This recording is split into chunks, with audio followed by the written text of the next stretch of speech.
নতুন ভিডিওর কাজ হচ্ছিল, কিন্তু এই মুহূর্তে কমেডি ভিডিও বানানোর মতো মানসিকতা বা অবস্থা কোনোটাই নেই। আসলে যখন দেখা যায় একজন চিকিৎসকই শুধু এই রাজ্যে নয় গোটা দেশেই নিরাপদে নেই, তখন also laughter hugely fails even as a medicine. চারিদিকে প্রোটেস্ট হচ্ছে, তাতে আমিও কোনো না কোনোভাবে অংশগ্রহণ করার চেষ্টা করেছি। কিন্তু আমার একটা প্রশ্ন আছে যে আমরা আদৌ কি জাস্টিস চাই?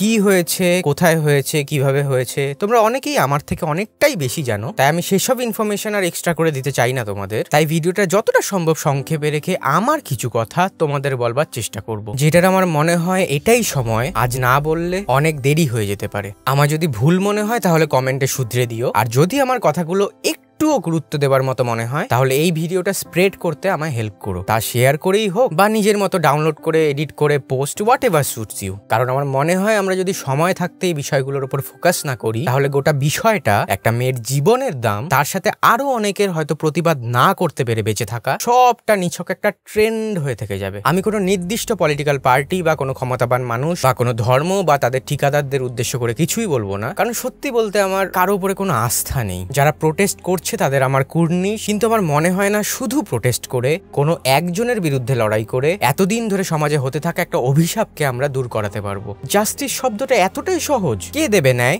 তার দাম কি, বা দোষী কি শুধু যাদের হাতে ক্ষমতা আছে তারাই? আমি নই, তুমি নও। এই দেশে কারোর সাথে অন্যায় হলে প্রথমে তার আত্মাকে গিয়ে কাঠগোড়ায় দাঁড়াতে হয়, সেখানে সেই ক্ষতবিক্ষত শরীরে সেই আত্মার সালিশি চলে যে তুমি কোন রাজ্যের। সেই প্রশ্নের জুৎসই উত্তর পেলে তার পরের প্রশ্নগুলো করা হয় যে সেই রাজ্যে কার সরকার, সে কি কোনো পলিটিক্যাল পার্টিকে সাপোর্ট করে। এরপর তার ধর্ম, তার কাস্ট, সবটার মন মতো উত্তর পাওয়ার পর তার সুযোগ হয় একটা লটারিতে অংশগ্রহণ করার। লটারিটা খুব সহজ, বেশি কঠিন না। যে অভিযুক্ত সে কি কোনো দলীয় কোটা থেকে বিলং করে, বা তার ধর্ম কি। এবার যখন দেখা যায় যে তাকে শাস্তি দেওয়াটা সম্ভব হবে না, সে আত্মাকে ডেকে তখন বলা হয় যে খুব খারাপ লাগছে, তোমার না ন্যায় পাওয়াটা সম্ভব হচ্ছে না। নারী জাতটাকে দেবী ভাবতে গিয়ে মানুষ ভাবাটাই বন্ধ করে দেওয়া হয়। কিছুদিন প্রোটেস্ট চলে, তারপর মিডিয়া যখন সব মাছগুলোকে দায়িত্ব নিয়ে শাক দিয়ে চাপা দিয়ে নেয়, আবার তারপর আমরা মেতে উঠি অ্যানিমেলের মতো কোনো মিসোজিনিস্টিক সিনেমায়। উফ, ইন্ডিয়া এরকম আগে হয়েছে? ভাঙ্গা ইজ আ জিনিয়াস। কি অপূর্ব ডায়লগ, তোমারে পেলভিস, উফ কি বোল্ড, গা কাটা দিয়ে ওঠে। অ্যানিমেল 2টা কবে আসছে? আমরাই করি এসব। সেখানে কোনো পলিটিক্যাল পার্টি আমাদের জোর করে না, তাও করি। আমার লাস্ট ভিডিও যারা দেখেছো তারা জানবে যে ভিডিওটা বানানোর মেন যে বিষয়গুলো ছিল তার মধ্যে একটা উইমেন অবজেক্টিফিকেশন নিয়ে কথা বলা। তাতেও অনেকে কমেন্ট করে বলেছে যে সেই সব ইউটিউবাররা নাকি ঠিক করে। আগেরবার মজার ছলে ভিডিওটা বানিয়েছিলাম, কিন্তু এবার হাত জোর করে তাদের অনুরোধ করছি যে প্লিজ এসব বন্ধ করো। যে সময় ফোন হাতে পাওয়াটা অনেক বড় ব্যাপার ছিল, সেই সময়কার মানুষ যদি এরকম পৈশাচিক পিশাচ হতে পারে, আমার চিন্তা যে বাচ্চাটা ছোটবেলা থেকেই ফোন হাতে পেয়ে দেখছে, মেয়েদের নিয়ে কুরুচিকর মন্তব্য করাটা একটা ফর্ম অফ ফান, তারা কি দানব সৃষ্টি হবে।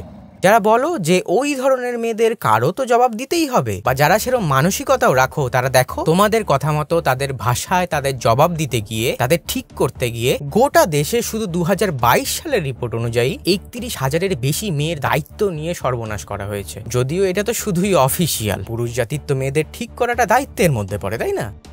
রেভলিউশন যদি ঘটাতে হয় প্রথমে নিজের মধ্যে সেটা ঘটাতে হবে। তাই প্রোটেস্ট করতে যাবে, নিশ্চয়ই যাবে, খুব দরকার আছে যাবার, কিন্তু তার আগে নিজের মধ্যে নিজের সাথে প্রোটেস্ট করাটা বেশি দরকার। কারণ যতদিন আমরা একটা মেয়ের ছবি দেখে ফুলের মতো কিছু কমেন্ট করা বা এইসব বন্ধ করব না, ততদিন আমরা প্রোটেস্ট করব ঠিকই, কিন্তু সেই প্রোটেস্টের খুব একটা দাম নেই।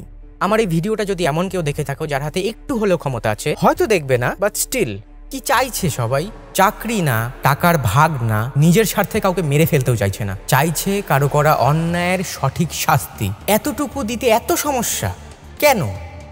আর আমাদেরও মাথায় রাখা উচিত এসব, কারণ প্রত্যেক 5 বছর অন্তর আমরা একটা চান্স পাই, যখন সবটা আমাদের হাতে থাকে, তখন 500 বা 1000 টাকা বা একটা মদের বোতলের দামে সে ক্ষমতাটা বিক্রি করে ফেলার ফল কতটা ভয়ানক হতে পারে সেদিন সেটা ভেবেও দেখি না। আমি কোনো পার্টিকুলার কাউকে তুলে এখনো একটা কথাও বলিনি এবং বলতে চাইও না, কারণ বিশ্বাস করো এই একটা ঘটনা যতটাই ইন্ডিভিজুয়াল মনে হোক না কেন, এ সমাজে যা কিছু ঘটে সব একটা অদৃশ্য সুতো দিয়ে একে অপরের সাথে একটা জালের মতো যুক্ত। যখন এই রাজ্যে কেউ একটা জঘন্য কাজ করে পার পেয়ে যায়, তখন অন্য কোনো রাজ্যে যার দুঃসাহস জন্মাবার আরেকটা খারাপ কাজ করার জন্য তার ঠিক জন্মায়। তাই আমরা কেউ দায় এড়াতে পারি না। যদিও পাস্টকে পাল্টানো সম্ভব না, পাল্টাতে পারলে তবু আমাদের আর কারো উপরে আশা না রেখে একজন দায়িত্বশীল নাগরিকের মতো নিজের জায়গা থেকেই মাঠে নামবার সময় এসছে। আমি আমার ফেলো ক্রিয়েটারদের রিকোয়েস্ট করব, আমি আর যেগুলো বলছি অবশ্যই তারা যদি সেগুলোকে ঠিক মনে করে তাহলে এগিয়ে এসে যেন সেগুলোকে সবার মধ্যে ছড়িয়ে দেয়। কারণ অনেক ব্র্যান্ড, অনেক রিচ সব এতদিন শুনেছি, এবারে বিপদের সময় যদি সেগুলোকে কাজে না লাগাও তোমরা, তাহলে বিশ্বাস করো সেই রিচ ফিচ কিচ্ছুর কোনো দাম থাকবে না। এই ভিডিওটা যেসব মহিলা বা মেয়েরা দেখছো, আমি একটা জিনিস অনুরোধ করব, যদি সম্ভব হয় সে দোষী শাস্তি পাক চাই না পাক, কোথাও যেতে হবে না, কাউকে পদত্যাগ করানোর দরকার হবে না, কোথাও ভাঙচুর বা কোথাও চিৎকার করার কোনো প্রয়োজন হবে না। একটা গোটা দিন, জাস্ট একটা দিন সব মেয়েরা একসাথে কিচ্ছু না করে নিজের বাড়ির সামনে শুধু চেয়ার পেতে বসে থাকো। একটা গোটা দিন মেয়েদের কোনো কন্ট্রিবিউশন ছাড়া একটা দেশ কিভাবে অচল হয়ে যেতে পারে, আমার মনে হয় মেয়েদের নিজেদেরও কোনো ধারণা নেই। আর আমার মনে হয় এটা প্রত্যেকের করে দেখা এবং দেখানো উচিত, নিজের বাড়ির সামনে জাস্ট বসে থাকা চুপ করে, দ্যাটস ইট।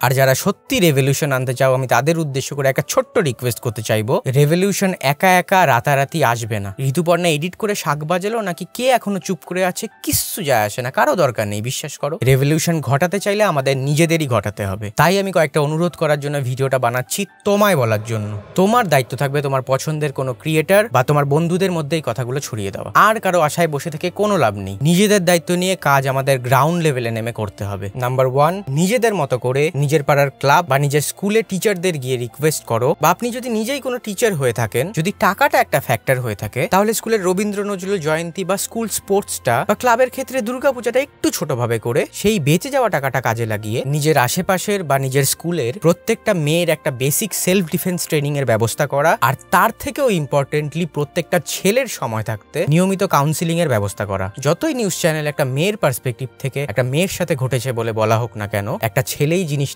ঘটায়। নাম্বার 2, যদি আপনি কোনো টিচার হয়ে থাকেন, বিশ্বাস করুন আপনার স্টুডেন্টরা সব জানে কিন্তু সবটা ভুল জানে। তাই তার আর আপনার মধ্যেকার দেয়ালটা সরিয়ে সেক্স বিষয়টাকে একটা ট্যাবু হিসেবে না রেখে সেটার প্রপার শিক্ষাটা দেওয়া দরকার। কারণ আমি একজন ছেলে হয়েই বলছি, আমি চারিদিকে দেখতে পাই ছেলেদের মধ্যে এই বিষয়টা নিয়ে শিক্ষার অভাব কতটা। শুধু যেন ছেলেরা একদিকে মেয়েরা একদিকে এই নিয়মটা তাদের মানতে বাধ্য না করে এবার থেকে তার কারণটা বোঝানো শুরু করা হয়। নাম্বার 3, যদি এই ভিডিওটা এমন কেউ দেখে থাকো যে এতক্ষণ বলা বিষয়গুলো নিয়ে একটুও প্রপার শিক্ষা দেওয়ার মতো জ্ঞান ধারণ করো, তারা প্লিজ এগিয়ে এসে সেটা নিয়ে কন্টেন্ট তৈরি করার মাধ্যমে বা কোনোভাবে অ্যাওয়ারনেস ক্রিয়েট করা শুরু করো। বাকি আমার সাথেও যোগাযোগ করতে চাইলে আমায় মেল করতে পারো, কারণ আমরা সবাই লড়ছি ন্যায়ের জন্যই, যেটা একেবারেই উচিত। তার সাথে চলো আমরা এভাবে নিজেরাই শুরু করে দেখিয়ে দিই, আমরা জানি কিভাবে একটা সুন্দর সমাজ তৈরি করতে হয়, কাউকে না মেরে, কারো বাড়ি না জ্বালিয়ে। হয়তো সহজ হবে না, কিন্তু চেষ্টা না করলে একেবারেই হবে না। এরপরেও জানি অনেকে নিচে কমেন্ট করবে, গালাগাল দিবে যে এত জ্ঞান তো দিচ্ছ, নিজে কি করেছো? কিচ্ছু না,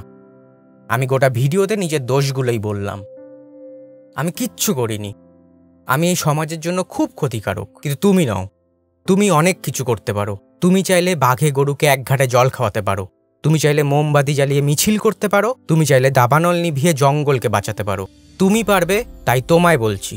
আর তুমি যদি মনে করো আমি তো সাধারণ মানুষ, আমার কি ক্ষমতা, তাহলে আমার শোনা একটা পুরনো গল্প, একদিন এক সরাইখানায় এক রাজা, এক পুরোহিত আর এক ধনী ব্যবসায়ী একসাথে খেতে গেল। কিছুক্ষণ বাদে তাদের মধ্যে এক ঝামেলা শুরু হয়। তিনজনই সেখানে উপস্থিত একজন সাধারণ মানুষকেই ডেকে বলল বাকি দুজনকে মেরে ফেলতে। কে শেষ অবধি বেঁচে থাকবে, রাজা, পুরোহিত না ব্যবসায়ী? তোমার মনে হতে পারে সবটাই তো সাধারণ মানুষের উপর ডিপেন্ড করে আছে যে সে কাকে বাঁচাবে, কিন্তু তাই যদি হবে তার কাছে তো রাজপাটও নেই, না আছে টাকা, না আছে ধর্মীয় সমর্থন। কিন্তু তাও কেন আমরা প্রিটেন্ড করি যে ক্ষমতা শুধু সেগুলো থাকলেই হয়? আসলে ক্ষমতা জিনিসটা একটা ইলিউশন, একটা দেয়ালে ছায়া ফেলার মতো। And a very small man can cast a very large shadow. আমি শুনেছি তোমরা নাকি এখনো স্বপ্ন দেখো, এখনো গল্প লেখো, গান গাও প্রাণ ভরে, মানুষের বাঁচা মরা এখনো ভাবে তোলে, তোমাদের ভালোবাসা এখনো গোলাপে ফোটে। আস্থা হারানো এই মন নিয়ে আমি আজ তোমাদের কাছে এসে দুহাত পেতেছি।